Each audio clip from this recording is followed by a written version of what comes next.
মা বাবার মৃত্যুর পর সামিহা তার বড় ভাইয়ের বাসাতেই থাকে। বড় ভাই রেহান ব্যাংকের সিনিয়র অফিসার, তার ওয়াইফ প্রাইমারি স্কুল টিচার। 5 বছর একটা মেয়ে আছে তাদের। বাচ্চার দেখাশোনার দায়িত্ব সামিহাকেই দিয়েছে তার ভাই। যেহেতু বাইরের কোনো লোক রাখলে সেটা রিস্ক হবে বাচ্চার জন্য। সামিহা পড়ে সরকারি মেডিকেলে। এমনিতেই পড়ার এত প্রেশার, তার উপর বাসার সব কাজ তাকেই করতে হয়। তাতেও ভাবি সীমা খুশি হয় না। একটু পড়তে বসলেই সামিহাকে নানান খোঁটা দেওয়া শুরু করে সীমা। ইস, একদম পড়ে উল্টে ফেলছে। বলি, আমি যে সারাদিন পরিশ্রম করে বাসায় আসি, আমার যে একটু রেস্টের প্রয়োজন, সেটা একটু ভেবেছো কোনো দিন? পড়ার ভান করে লাভ নেই, আমি বুঝিও সব নাটক। ভাবি, আমার টেস্ট এক্সাম আগামী মাসে। আমি তো এখনো কিছুই পড়তে পারিনি। আমাকে একটু সময় দাও প্লিজ। ওসব আমি বুঝি না। এখন কিচেনে এসে আমাকে সাহায্য করো। পরে পড়তে বসলেও এমন কোনো লস হয়ে যাবে না। এই বলে সে মুখ বাঁকিয়ে হন হন করে হেঁটে চলে গেল। চোখের পানি মুছতে মুছতে সামিহা মনে মনে ভাবল, আজ যদি আমার মা বেঁচে থাকতো, তাহলে আমাকে এমন কোনো কাজই করতে দিত না। সব কাজ সেরে ড্রয়িং রুমে বসে সামিহা ভাইয়ের জন্য অপেক্ষা করছিল। ভাইকে একটু রিকোয়েস্ট করবে যেন বাসায় একটা বুয়া রাখে, তাহলেও তো তার উপর কাজের প্রেশারটা একটু কমবে। কিছুক্ষণ পরে রেহান আসতেই খুশি মনে সামিহা কথা বলতে এগিয়ে গেল। সে ভাইয়ের সাথে বুয়ার ব্যাপারে আলোচনা করতেই নিচ্ছিল। আর অমনি সীমা এসে বলল, এত দেরি হলো আসতে? আমি সেই কখন থেকে তোমার অপেক্ষা করছি। তোমার সাথে আমার খুব জরুরি একটা কথা আছে, জলদি রুমে এসো। রেহান বোনের দিকে তাকিয়ে বলল, কি রে, তোর কি জরুরি কোনো কথা ছিল? জরুরি না হলে পরে শুনবো কেমন? খুব টায়ার্ড হয়ে গেছি রে। না না ভাইয়া, জরুরি কিছু না। তুমি ফ্রেশ হও গিয়ে। সামিহা ভাইকে আর জানাতে পারল না তার সমস্যার কথাগুলো। মন খারাপ করেই সে পড়তে বসে গেল।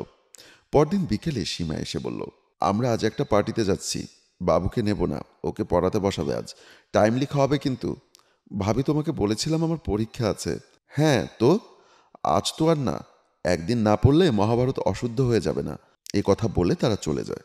সন্ধ্যায় ভাই ভাবি বাসায় আসার পর সীমা বলল, বাবুকে খাইয়েছ? এই যে এখনই খাওয়াতে যাচ্ছিলাম। ওর কাছে একটা মোবাইল দিয়ে এসছি। ওর হাতে ফোন দিয়েছো কেন? তোমাকে বলেছিলাম না আমার বাবুর হাতে ফোন দেবে না। কি করছিলে তুমি এতক্ষণ? খাওয়াওনি কেন? কি শত্রুতা তোমার সাথে আমার, বলো তো?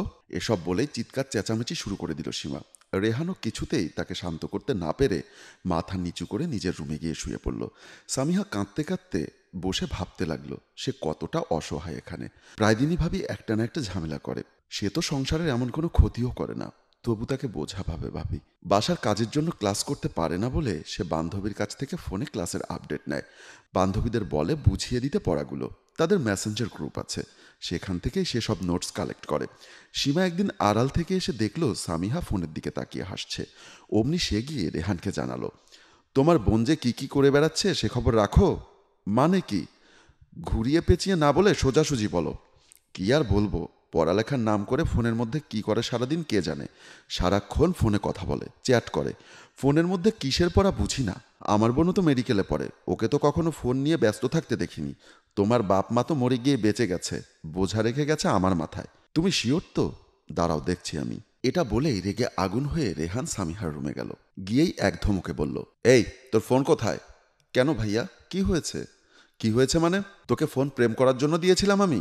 এই তোর পড়ালেখার ধরন? দেখি ফোন দে। আমি ওসব করি না ভাইয়া, বিশ্বাস করো। এই নাও ফোন। সত্যি বলছি ভাইয়া, আমি প্রেম করি না। তুমি ভুল ভাবছো। কে বলেছে তোমাকে এসব? ভাবি বলেছে? তখনই ছুটে এসে সীমা বলল, দেখেছো তুমি, একেতে চুরি, তার উপর আবার আমাকে দোষ দিচ্ছে। আমার বাসায় থেকে আমাকে নিয়েই মিথ্যা কথা। আমি মিথ্যা বলছি না ভাইয়া, তুমি প্লিজ বিশ্বাস করো। আমার ফোনটা তুমি নিও না ভাইয়া, আমার পড়া সব ফোনের মধ্যে। ভাইয়া প্লিজ। সামিহার কোনো আকুতি তো বিশ্বাস করলই না রেহান, বরং ঠাস করে এক চড় মেরে দিল সামিহাকে। আর ফোন নিয়ে চলে গেল সাথে। বাবা মাও তো আমার গায়ে কোনোদিন হাত তোলেনি, আর আজ ভাইয়া আমাকে বিনা অপরাধে মারল। কাঁদতে কাঁদতে বলল সে। 3 দিন পর সীমার কাছে ফোন আসলো তার মায়ের। তার ছোট বোন বাসা থেকে স্বর্ণ গহনা সহ পালিয়ে গেছে এক ছেলের সাথে। এই কথা শুনে যেন আকাশ ভেঙে পড়েছে তার মাথায়। যেই বোনকে নিয়ে সে এত গর্ব করত, তার সেই বোনই এসব করলো। সে গিয়ে ড্রয়ারে রাখা সামিহার ফোন বের করে চেক করা শুরু করলো। সত্যি সেখানে স্টাডি গ্রুপ, নোটস দেখতে পেল। কল হিস্ট্রি চেক করেও দেখলো সব বান্ধবীদের সাথেই কথা হয়েছে সামিয়ার। সীমা তার ভুল বুঝতে পেরে সামিহার রুমে গেল ক্ষমা চাইতে। আমার ভুল হয়ে গেছে, আমি কিভাবে ক্ষমা চাইব জানি না। আমি তোমাকে অনেক কষ্ট দিয়েছি। এই নাও তোমার ফোন। আর আজ থেকে তোমাকে কোনো কাজ করতে হবে না, আমি বুয়ার ব্যবস্থা করছি। তোমাকে ক্ষমা করতে হবে না ভাবি। তুমি যে বিশ্বাস করলে আমি অমন কিছু করিনি, তাতেই হবে আমার। ধন্যবাদ ভাবি। তুমি একটু ভাইয়াকে বুঝিয়ে বলবে প্লিজ। তোমরা ছাড়া তো আমার কেউ নেই। আমি তোমার ভাইয়াকে কল করে সব বলে দিয়েছি। সেই বলেছে তোমার ফোন ফেরত দিতে। তুমি কোনো চিন্তা করো না। তুমি শুধু পড়ো। সামিহা খুশিতে ভাবিকে জড়িয়ে ধরে কেঁদে ফেলল। সীমা অবশেষে বুঝল অসহায়ের সাথে অবিচার করলে শাস্তি অবধারিত।